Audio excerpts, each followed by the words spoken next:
नमस्कार। सोई college of teachers training Onama द्वारा संचालित ऑनलाइन क्लासेज में आप सभी का स्वागत है। आज बीएड प्रथम वर्ष के छात्रों के लिए अधिगम एवं शिक्षण सब्जेक्ट में हम विभिन्न प्रकार की शिक्षण नीतियों के अंतर्गत हम पिछले क्लास में व्याख्यान नीति की चर्चा किए थे, लेक्चर स्ट्रेटजी की, और आज हम आपके लिए लेकर आए हैं डिमॉन्स्ट्रेशन स्ट्रेटजी, प्रदर्शन नीति। ठीक है, तो प्रदर्शन नीति क्या है, इसकी विशेषताएं क्या है, इसके दोष क्या हैं, हम इस पर आज चर्चा करेंगे। शिक्षण के क्षेत्र में प्रदर्शन विधि का काफी महत्व है। टीचर जब क्लास में शिक्षण कार्य करते हैं तो शिक्षण कार्य को रुचिपूर्वक बनाने के लिए, छात्रों में रुचि उत्पन्न करने के लिए प्रदर्शन विधि का प्रयोग किया जाता है।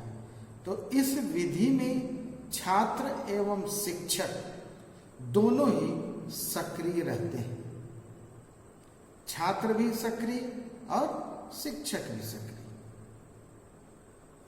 इसकी ये खास बात है।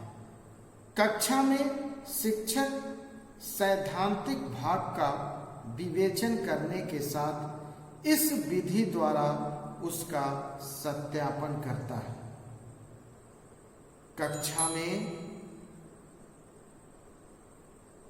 शिक्षक सैद्धांतिक भाग का विवेचन करते हैं। जब बच्चों के सामने अपनी बातों को, पाठ्य वस्तु से संबंधित अपनी बातों को पहुंचाना होता है, यानी सैद्धांतिक भाग का विवेचन करने के साथ इस विधि द्वारा उसका सत्यापन किया जाता है। उससे संबंधित कुछ पोस्टर, मॉडल इत्यादि प्रदर्शित करके बच्चों को उस टॉपिक को समझाया जाता है, तो उसका सत्यापन करता है। शिक्षक पढ़ाते समय प्रयोग करता जाता है और छात्र प्रयोग प्रदर्शन का निरीक्षण करते हुए ज्ञान प्राप्त करते हैं। छात्र आवश्यकता अनुसार अपनी शंकाएं भी शिक्षक के सामने रखते हैं। जो भी प्रॉब्लम होती है, जो भी शंकाएं होती हैं, वो शिक्षक के सामने रखा जाता है। तो शिक्षक पढ़ाते समय इसका प्रयोग करता जाता है और छात्र प्रयोग प्रदर्शन का निरीक्षण करते हुए ज्ञान प्राप्त करते हैं और छात्र आवश्यकता अनुसार इसमें अपनी शंकाएं भी शिक्षक के सामने रखते हैं। जो भी प्रॉब्लम होती है वो पूछते हैं। तो प्रदर्शन विधि, डिमॉन्स्ट्रेशन स्ट्रेटजी बहुत ही महत्वपूर्ण स्ट्रेटजी है छात्रों को समझाने के लिए। ठीक है, तो आइए देखते हैं प्रदर्शन विधि की विशेषताएं क्या है। इसकी विशेषताओं पर हम चर्चा करते हैं। तो विशेषताएं में पहला हम देखेंगे, पहला है यह विधि छोटी कक्षाओं के लिए अधिक उपयुक्त होती है। क्या? छोटी कक्षा के लिए अधिक उपयुक्त होती है, क्योंकि छोटी कक्षा के छात्र नए नए चित्रों को, चार्ट को देखकर बहुत आकर्षित होते हैं और उनके अंदर रुचि उत्पन्न होता है पढ़ने के प्रति। ठीक है। दूसरा है प्रयोग प्रदर्शन शिक्षक द्वारा किए जाने से उपकरणों की टूट फूट कम होती है। शिक्षक द्वारा उस चीज को दिखाया जाता है। जो भी कुछ उपकरण होते हैं उस शिक्षक के द्वारा दिखाए जाते हैं। तो शिक्षक ध्यान से उस चीज को दिखाते हैं, करते हैं। तो उपकरणों, अगर बच्चा उसको करने लगे तो टूट भी सकता है, और शिक्षक द्वारा प्रदर्शित किया जाता है तो इसमें उपकरणों की टूट फूट कम होती है। तो दूसरी विशेषता आप लिख सकते हैं कि इस विधि में उपकरणों की टूट फूट कम होती है। ठीक है।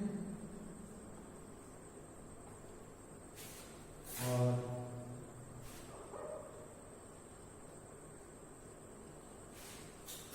तीसरा है समय कम लगता है।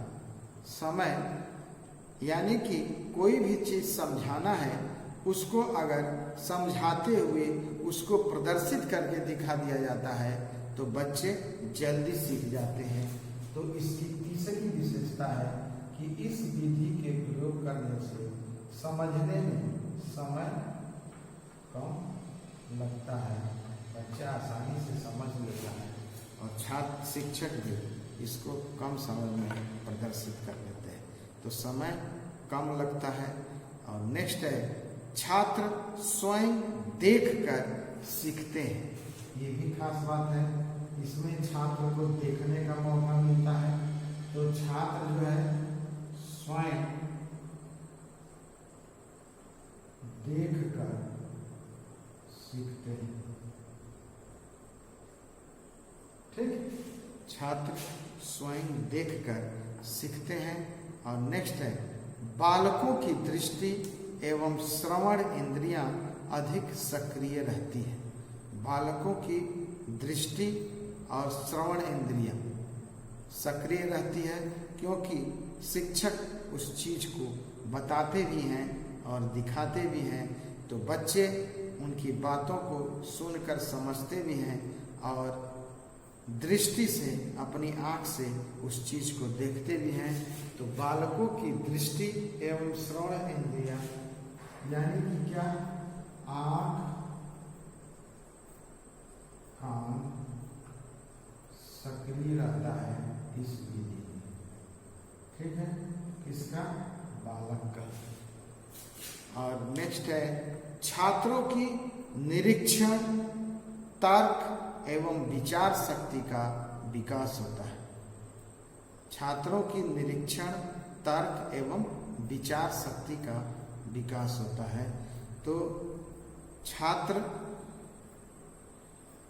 निरीक्षण करते हैं। निरीक्षण कैसे करना है, बारीकी से किसी चीज को कैसे देखना है, उसका तर्क तथा विचार शक्ति का, कोई भी चीज शिक्षक अगर क्लास में प्रदर्शित करते हैं तो उसको समझाते हुए बच्चों से भी पूछा जाता है, बच्चे भी कुछ पूछते हैं, यानी तर्क भी होता है, बच्चे का विचार शक्ति भी निकल कर सामने आती है, शिक्षक उस चीज को समझाते भी हैं। तो इस विधि के द्वारा क्या होता है, छात्रों की निरीक्षण, तर्क एवं विचार शक्ति का विकास होता है। निरीक्षण, तर्क एवं विचार शक्ति का विकास। ठीक है, ठीक है, विचार शक्ति का विकास होता है। नेक्स्ट है छात्र इस विधि से सिद्धांत को स्पष्ट रूप से समझ सकते हैं। छात्र इस विधि से सिद्धांत को स्पष्ट रूप से समझ सकते हैं, यानी कि सिद्धांत के अनुसार अगर प्रदर्शन किया जाता है, चार्ट दिखाया जाता है, मॉडल दिखाया जाता है, या कोई भी चीज सहायक सामग्री छात्रों के सामने प्रस्तुत की जाती है तो स्पष्ट रूप से छात्र उसको समझ लेते हैं और साथ ही प्राप्त ज्ञान अधिक स्थायी हो जाता है। वो जो ज्ञान होता है अधिक स्थायी हो जाता है, अच्छे से उसको समझ लेते हैं और उसके दिमाग में वो चीज बैठ जाती है। तो नेक्स्ट है उपकरणों की संख्या में कमी होने पर भी शिक्षण प्रभावशाली होता है। उपकरणों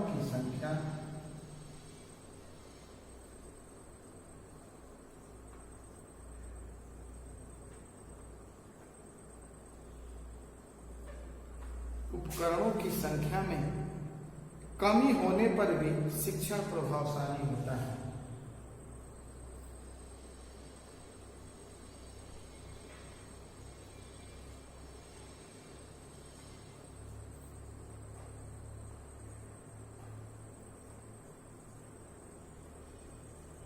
ठीक है, तो उपकरणों की संख्या में कमी होने पर शिक्षण प्रभावशाली होता है, ये चीज। ठीक है, तो ये चीज, ये विशेषताएं छोटी कक्षा के लिए उपयुक्त होती हैं। उपकरणों की टूट फूट कम होती है, क्यों? क्योंकि शिक्षक के द्वारा उस चीज का प्रदर्शन किया जाता है।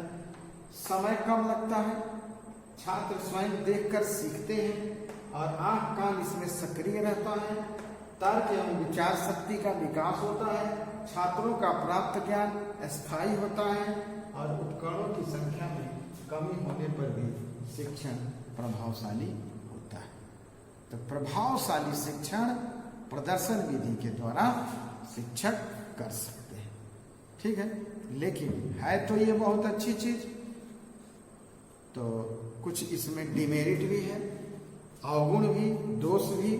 ठीक है, तो आइए उस पर भी हम देख लेते हैं कि दोष क्या है। दोष है, इस विधि में बालकों को स्वयं प्रयोग के अवसर नहीं मिलते। क्यों?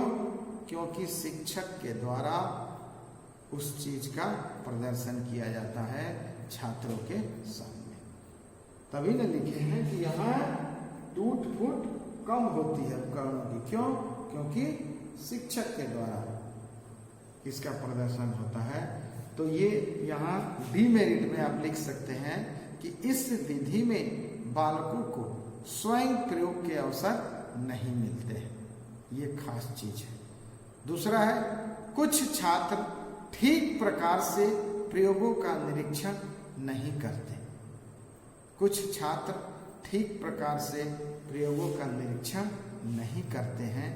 नेक्स्ट है, कभी कभी शिक्षक द्वारा प्रयोग सफल नहीं होता। कभी कभी शिक्षक द्वारा प्रयोग सफल नहीं होता तो छात्रों के मन में विषय के प्रति अनेक भ्रांतियां उत्पन्न हो जाती हैं। और नेक्स्ट है, इस विधि द्वारा विषय वस्तु के सामान्य ज्ञान का ही प्रदर्शन हो सकता है। विषय वस्तु के सामान्य ज्ञान का प्रदर्शन होता है।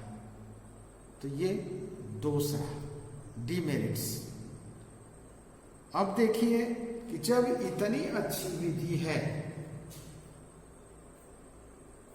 इतनी अच्छी विधि है, तो इसमें इतने दोष निकल गए, तो इस दोष को दूर करने के लिए क्या कर सकते हैं, उसको भी जानना बहुत आवश्यक है। तो दोष को दूर करने के लिए, यानी सुधार के लिए सुझाव। तो सुधार के लिए क्या सुझाव है, आइए देखते हैं। पहला है, छात्रों के समक्ष कोई भी प्रदर्शन करने से पूर्व उसका पूर्व अभ्यास शिक्षक को करना चाहिए। इस चीज पर ध्यान देना चाहिए शिक्षक को कि छात्रों के समक्ष कोई भी प्रदर्शन करने से पूर्व उसका पूर्व अभ्यास शिक्षक को करना चाहिए। इससे क्लास में शिक्षक जो है उसका प्रदर्शन अच्छे से कर सकते हैं, उनको किसी तरह की दिक्कत नहीं होगी। दूसरा है, प्रदर्शन के लिए आवश्यक सभी सामग्री प्रदर्शन मेज पर होनी चाहिए। प्रदर्शन के लिए जो भी आवश्यक सामग्री है प्रदर्शन मेज पर होनी चाहिए, जो उसका स्थान है वहीं पे होना चाहिए। प्रदर्शन का उद्देश्य छात्रों के सामने एकदम एकदम स्पष्ट कर देना चाहिए। प्रदर्शन का जो उद्देश्य है छात्रों के सामने पूरा स्पष्ट हो जाना चाहिए कि उसको अच्छे से छात्र समझ सके। नेक्स्ट, प्रदर्शन से पूर्व छात्रों को प्रयोग का ज्ञान, सामग्री तथा उपकरणों का पूर्ण ज्ञान होना चाहिए। उस चीज के बारे में छात्र को परिचित होना चाहिए ताकि प्रदर्शन के समय छात्रों को समझने में कठिनाई न हो। तो प्रदर्शन से पूर्व छात्रों को इन जो भी चीज प्रदर्शित कर रहे हैं उसका ज्ञान होना चाहिए, उसे सामग्री तथा या उपकरण का पूरा ज्ञान होना चाहिए। नेक्स्ट है, प्रत्येक छात्र छात्रों के सामने किया जाए। क्या?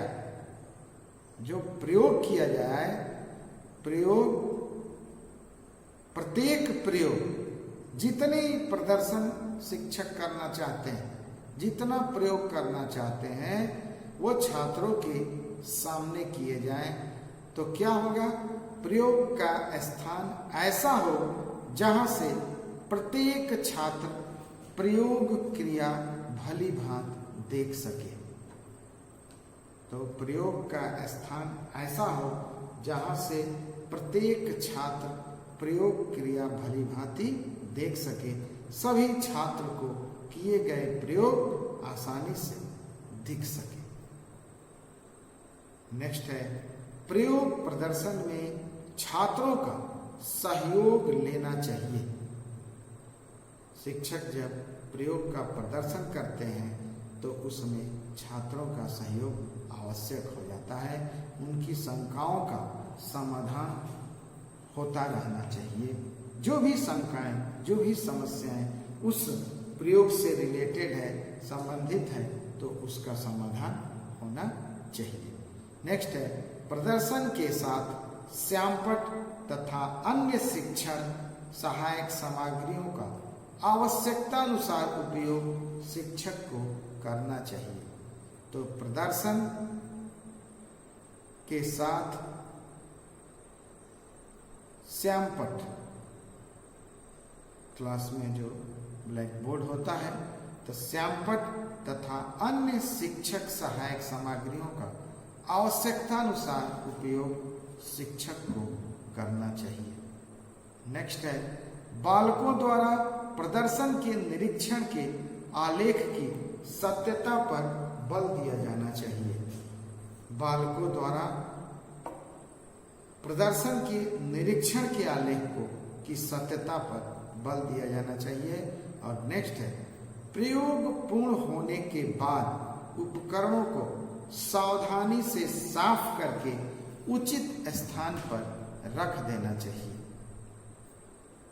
प्रयोग पूर्ण होने के बाद, ठीक है, प्रयोग पूर्ण होने के बाद उपकरणों को सावधानी से, जिस भी उपकरण के द्वारा छात्रों को ज्ञान प्राप्त किया जाता है, छात्रों को समझाया जाता है, उसका अच्छे से साफ करके उसके निश्चित जगह पे रख देना चाहिए। और नेक्स्ट है, प्रदर्शन के समय शिक्षक को सरल भाषा का प्रयोग करना चाहिए, सरलतम भाषा में, ताकि छात्र एक एक चीज को भली भांति समझ सके। लास्ट है, प्रदर्शन के पश्चात शिक्षक को छात्रों के साथ साथ निरीक्षण एवं परिणाम संबंधी वार्तालाप करना चाहिए। जब प्रयोग हो गया, जब प्रदर्शन हो गया, तो छात्रों के साथ शिक्षक जो है उसके परिणाम के संबंध में, जो भी प्रयोग कराया गया है उसके निष्कर्ष के संबंध में चर्चा होना चाहिए, जिससे ये पता चल जाता है कि किए गए प्रयोग को छात्र कितना अच्छे से समझे हैं। ठीक है, तो ये सुधार के सुझाव रहे। तो प्रदर्शन करते समय इन चीजों को आपको विशेष ध्यान देना है, ताकि फिर आपके प्रदर्शन में किसी तरह का डिमेरिट्स या दोष न निकले। ठीक है, तो प्रदर्शन नीति इसी को कहते हैं, और हमको उम्मीद है कि आपको समझ में आया होगा। तो इस टॉपिक को हम यहीं समाप्त करते हैं। धन्यवाद।